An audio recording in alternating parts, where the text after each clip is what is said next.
Hari ini saya Amir Hariri Abdul Hadi, Setiausaha Agung Muda,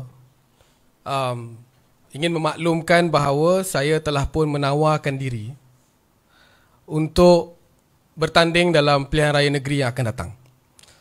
Sama ada saya akan bertanding atau tidak, itu akan diputuskan oleh Jawatankuasa Pemilihan Calon dan Jawatankuasa Pilihan Raya Negeri Muda.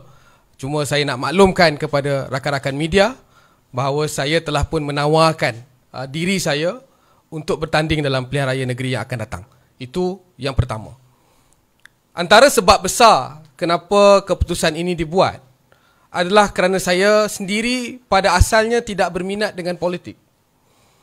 Saya merasakan bahawa orang-orang politik ini hanya bercakap tentang isu yang menguntungkan mereka.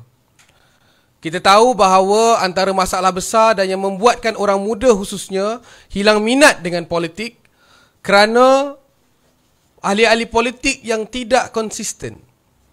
Kalau dahulu kita berbicara tentang soal isu pendidikan yang boleh melibatkan semua, jalan ke hadapan untuk negara, tapi kali ini kita tidak lagi berbicara.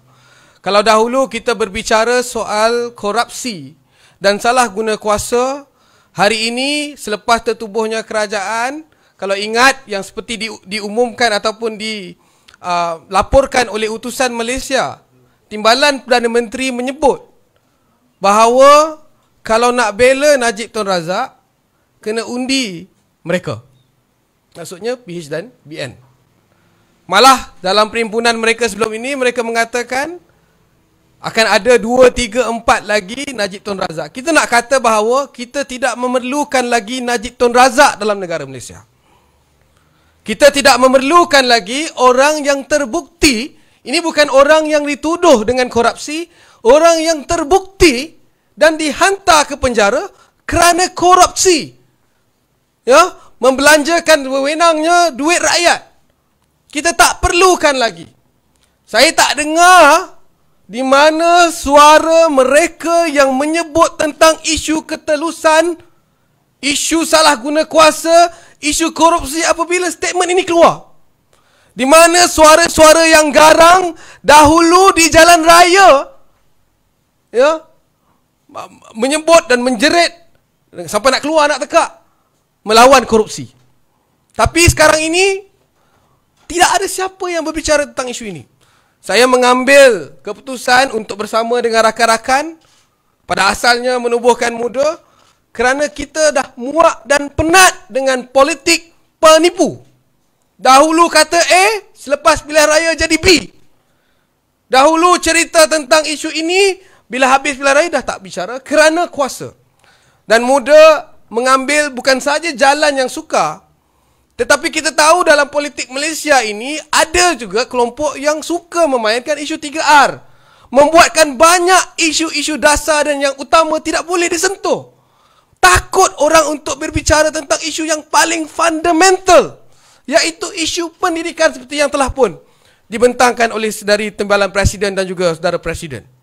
Tidak boleh dibicarakan kerana kita tahu nanti ada 1, 2, 3, 5, 10 orang-orang politik yang memainkan isu ini untuk kepentingan politik akan membuatkan ataupun membakar sentimen yang akhirnya negara ini tidak boleh jalan ke hadapan.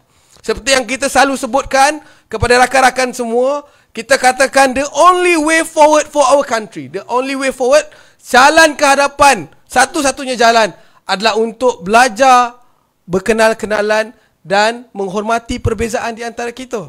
Kerana orang Melayu akan ada di negara Malaysia ini sampailah dunia ini kiamat. Orang Cina, orang India, orang Iban, orang Kadazan dan semua bangsa akan ada di negara ini. Seberapa benci pun kita kepada kelompok yang berbeza, mereka akan ada. Sebab itu the only way forward for us as a country, sebagai sebuah negara bangsa, adalah untuk belajar hidup bersama.